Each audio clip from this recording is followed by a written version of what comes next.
minute now to come on in and like have a little powwow. That would be a good show. We probably have high listenership, but I don't know. Probably get more chairs in here. What I love about the UCOM audience, I don't expect anything out of them. Ever. Do you, James? James! James's mic's not working either. I was blanking on Darren's name. No, I expect Darren to do a lot all the time. No, Darren is cut off. Okay, here's why we cut Darren off, our number one stalker. Darren's sending out an email with the N-bomb in it. And then he resent it. Not cool, Darren. Listen, dude, I know you got some medical things going on, my friend, but you can't be doing that. Not in these days and age. Shit. It wasn't one word. It was two words. No. Stuff like No. It was not one word. Your injured worker story because you're sending emails with the N-bomb in it, you fucking asshole. Chris LaGrange, you're a motherfucker. That I don't mind, but stop dropping the N-bomb in emails. All right, time for a break. Went in to do with their part, you know? Darren's trying to call in. No. Cut off. Cut off with the M-bomb shit. He is in UCOM jail. Him and Donald Trump. And Donald Trump has, for a long time, he's also said that getting rid of asbestos was, a conspiracy.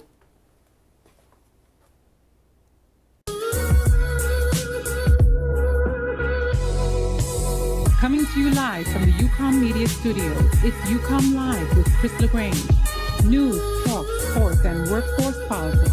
The loudest, strongest, and fastest growing podcast on, in, and around the internet. Now here's your host, Chris LaGrange. Excuse my French. I'm sorry, ladies. I know you don't like the cursing. Chris LaGrange. Dump it. Go ahead. So campus nonsense, go. Yep. Don't anger me anymore with Chris the reading. LaGrange, you're a motherfucker. Thank you, Darren. I love that. Darren, the number's right there. 631-969. Play that again. Darren was in jail, right? Yes. Darren's one of our stalkers, but he's a nice guy, I think. Or I don't know. Darren was in jail for yelling at a judge. At a judge. Over who was denying a workers' comp claim. And that's what You get honest with labor, prick. What's wrong with it? Did it fry? Must have hit the update button. Oh, shit. Oh, no, never update. Don't ever update your machinery. Just go out and have a beer. He's like, no. Hey, Chris. Yes. We got, Darren's on the line. He gave us a ring. Okay, all right. Darren. Hey, Darren. how you doing? You were in jail. Yes. What happened?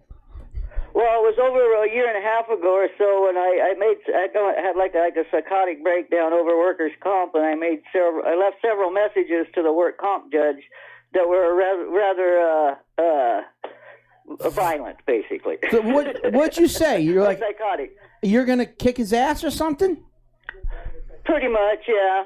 You can't do that though. You can get in big trouble. Like end up in jail. Yeah, I know, but I had a psychotic mental breakdown, and the judge agreed with it. He agreed with me. They picked me up like a year and a half later after the phone calls, and because I was yelling at the labor boss, Larry Brown, here in our state. But I only served like 30 days, and I bailed out. And then when I went to court, the public defender and the judge, all of them knew each other because it was over in Olympia, the capital, where they took me to. Okay. And the judge, the work comp judge, said to show him some leniency because he'd been through work comp hell, and he knew that. Ah, so you got a little bit of sympathy from the man. And then get this, my public defender said the work comp judge was even fond of Darren. My jaw almost dropped to the floor. Now, listen, what was jail like? Because I've been to jail, but not like for 30 days. Was it like minimum security, paper blanket, bologna sandwich, everyone's nice? Did you get in any fights? What happened? Oh, lots of people got in fights, but I don't get any. I lay low. Did you get a tattoo? No, I see other people get tattoos. Why didn't you get a tattoo, like a memento? But no, jail still sucks, and no, you don't want to go there. And don't yell at the work comp judge. It's not a good thing to do. But they were backing me in the corner. It's been like 7 years since. Darren's a reformed man. Darren, were you listening to the clip we played of Senator Brown talking about the safety net for fired manufacturing workers? What do you think about that? Yeah, I just barely heard that, and I'm glad you pointed that out because I want to learn more about it. Now, I haven't even heard about that one. It sounds like a good idea. It's a little bit of federal oversight. I still want to see he was one of the signers of the letter that Senator Sanders and Patty Murray and Tom Perez all basically signed off on that said we need some minimum federal standards like we have a minimum federal wage, basically. And what I like to say, we regulate spark plugs on a national level so that there's some continuity. But yet with injured workers, there's no continuity, and that's left up to each state. And I think we need some minimum federal standards like we have a minimum federal wage. Right on, brother. And Senator Brown was one of the ones that signed the letter that told me, that's my little love letter from Senator Sanders that I hold next to my heart, hoping that somebody will put that on the table someday and fight for us. Yeah, listen, Darren, you keep up the good work. Thanks for calling in. And listen, be careful out there. Don't be screaming any more judges, all right? Oh, no, I'm not. And one more thing, Governor Jay Inslee said he's going to look into some of my complaints now. So good. I'm a little happy about that. Keep us in the loop because we will follow this story to the end. Pulitzer Prize winning Yukon blog, okay?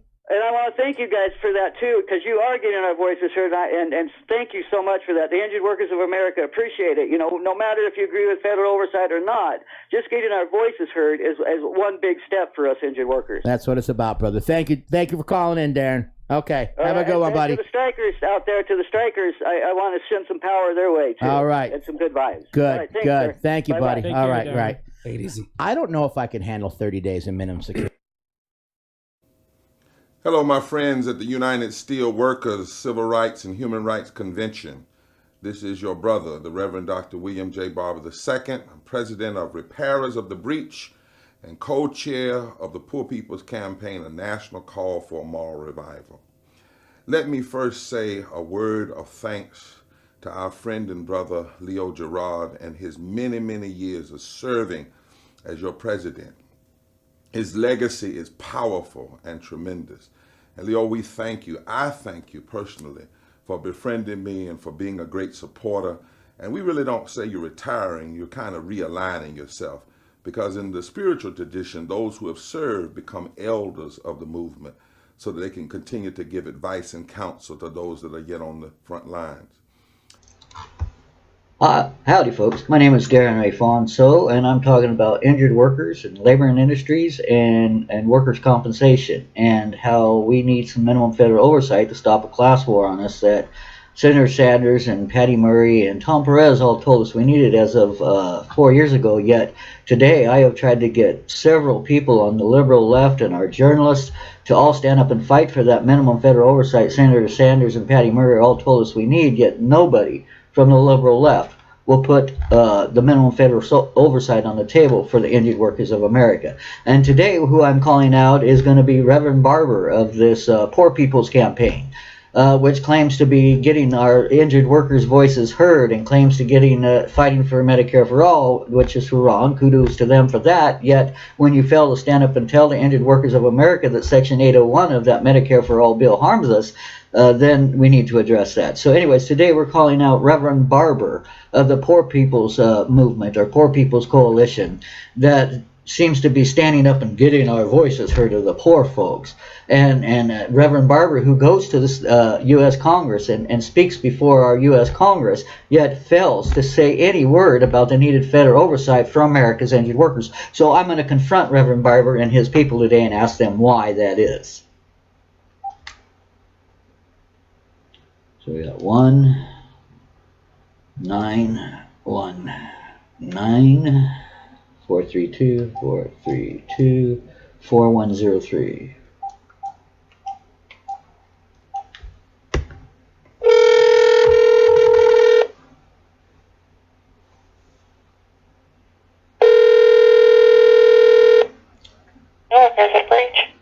Hi, is this the Poor People's Campaign? Or part of it? This is Repairs at a Breach. We are a co-sponsor. Oh, okay. And so you're with Reverend Barber? Yes, this is actually his organization. Okay. Well, I have a question for Reverend Barber. Can I leave it with you? Sure. Okay. Well, I'm an injured worker from the state of Washington, and I've been begging for help for the injured workers across this country for some minimum federal oversight that Senator Sanders and Patty Murray and Tom Perez told us we need. And I'm wondering why the Reverend, as he spoke before Congress, isn't talking about this needed minimum federal oversight to stop a class war on America's injured workers. Okay. And if he knows that we have one garbage truck driver in America die on the job every day, and nobody's talking about that. Okay. I can bring that information to his knowledge. Do you have, would you like an email where you can also contact and leave that information with us? Sure. You can use my first and last name at yahoo.com. My first name is Darren, Darren, and my last name is Fonso. That's F as in Frank, O as in Oscar, N as in Nancy, Z as in zebra. Slow down. My pen stopped working. That's okay. So you said Darren? Yeah, Darren. Uh-huh. Fonso. Got it. F as in Frank, O as in Oscar, N as in Nancy, Z as in zebra, E as in Edgar, A as in Adam, U as in Unger. Okay. And it's I got it right here at Yahoo, correct? yeah. Okay. And also you can actually send an email to info@breachrepairers.org. And you could ask your question there as well, okay? Okay. All right, thank you. All right. Thanks so much, ma'am. Bye-bye.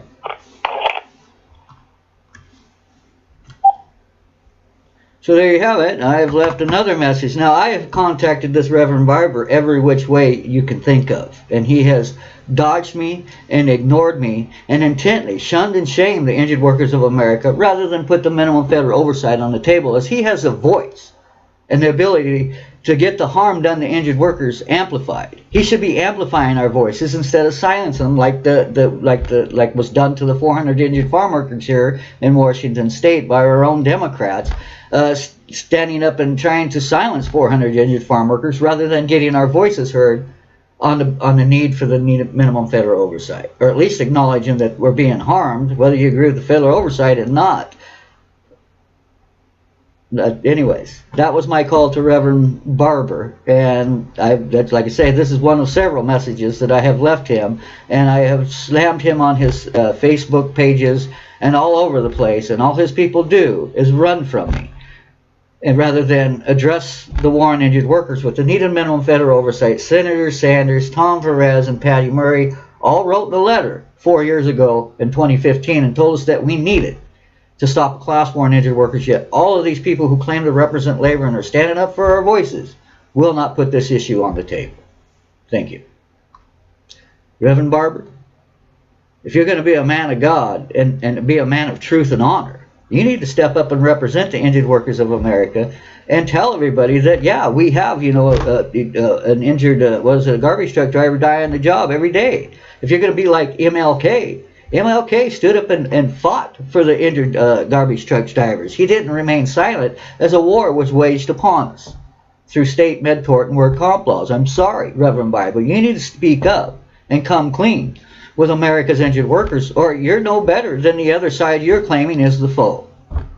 I think you need to take some time and some solace and consult with your higher power, your God, Reverend Barber, and figure out why it is you have decided to side with the bizman rather than the injured workers screaming and crying out for your help in America today. Think about it, Reverend Barber. And this Poor People's Campaign and Gigi Ferguson here in Washington State, who claims to run Moral Mondays here in Washington State, which Reverend Barber is a part of. I'm sorry, folks. There's nothing moral about ignoring a war on injured workers, nor standing up and telling us about the needed minimum federal oversight. There's nothing moral about that Monday or any other day of the week. Went in to do with their part, Darren's trying to call in. No. Cut off. Cut off with the M-bomb shit. He is in UCOM jail. Him and Donald Trump. And Donald Trump has, for a long time, he's also said that getting rid of asbestos was, a conspiracy. Welcome back. Tom Hartman here with you, and it's Anything Goes Friday. Darren in Everett, Washington, watching us on Facebook Live. Hey, Darren, what's up? Hey, I want to talk about a war on injured workers and how it's adding to homelessness and inequality here in America. That back in 2015, OSHA and Senator Sanders and NPR all told us, and the U.S. Department of Labor with Tom Perez all come out and told us we need some minimum federal standards over these broken state work comp systems. Yet 3 years later, the left is silent, and I'm begging for help here as an injured worker in the state of Washington who has been abused and harmed. Yet I have our revolution not wanting to put this issue and Senator Sanders' solutions on the table. And I would like to know why the left basically is failing us at this time.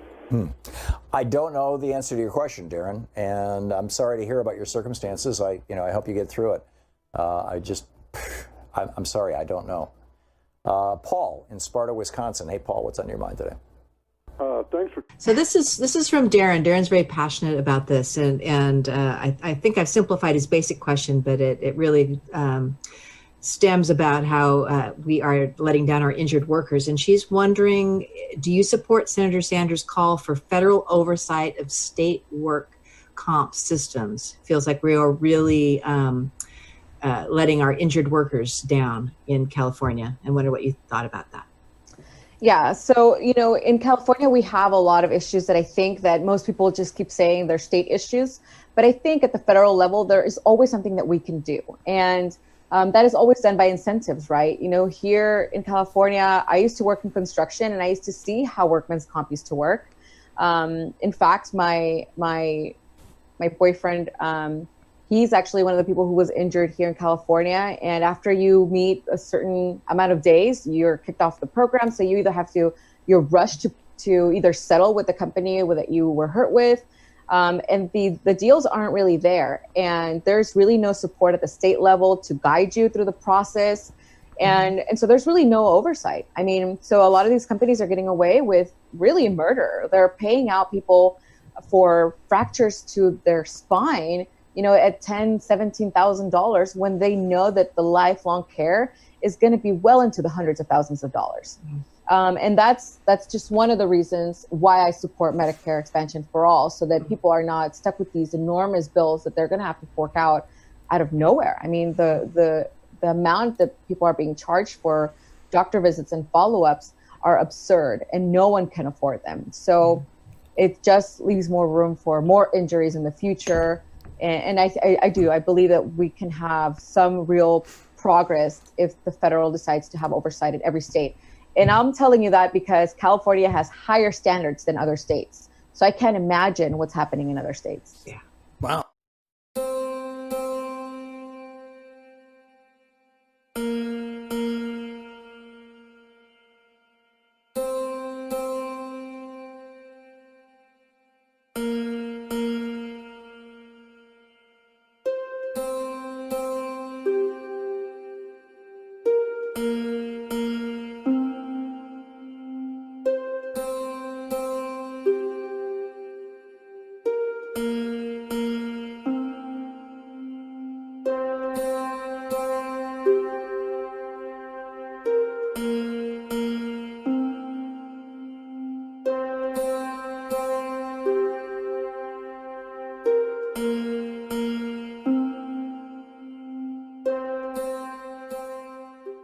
And okay, nah, Darren's on the phone. Darren, what, buddy? We got an important guest. What do you need, buddy? He's here right now. Rye, we've gone through Labor Day weekend, and nobody said about one word about a war on injured workers or a needed Fed issue, as we allow the AFT and Reverend Barber to scream louder for Med for All plan that Section 801 leaves our injured workers behind. And I want to know why we are failing the injured workers of America. Chris LaGrange. Now what, Darren? Darren, don't you think that we don't say the word injured workers because you do too much? That what they mean is funding OSHA, which Biden has talked about, as has anybody running for federal government, as well as what, Brian? Also, the COVID gag order. We're talking about that. Well, and I think also, Brian, and also, Darren, the corporations don't want to be liable if someone gets sick from COVID, and the union community is behind it. Yeah, and they're fighting for a federal oversight and a federal regulations for OSHA in regards to COVID, so that everybody's But safe. Darren, So are you talking right now about the people who are hurt right now? No, I'm talking about the ones that get hurt in the future. Okay. So are we? So I'm talking about federal oversight that Senator Sanders told us we needed, and that we've also been told by United States Congress that we need, and the Research Service, Federal Congressional Research Service. We need this federal oversight. We were told we need this federal oversight, but the Jason Call for Congress, who's running for Congress, won't put my issue on the table because he's busy pushing single payer and Medicare for all instead of my Fed issue. All right. Listen, write it up and we'll blog it and we'll target him. I've written it to you already several times and you keep failing to push my issue. People, I have lawyers behind me saying, Darren, you're correct. All right. And so I am being failed, and so is the union that's failing us, Chris. Please step up and speak up. Look up my issue and talk about I'll assure you I'll take a look at it and we'll get it out soon. How's that? Okay? Okay. Thank you, brother. Sir. Thank you. Have a great day. All right, bye-bye. Be safe. You too. Is that his picture in the cowboy hat? Yes. He is scary. He sounds scarier than he really looks. I agree. Okay. Thanks, James, for having me getting screamed at by my number one fan. It's your dream. Anyway. Where were we? So we were talking about we got to get Will on. So what happened was Trump somehow became James.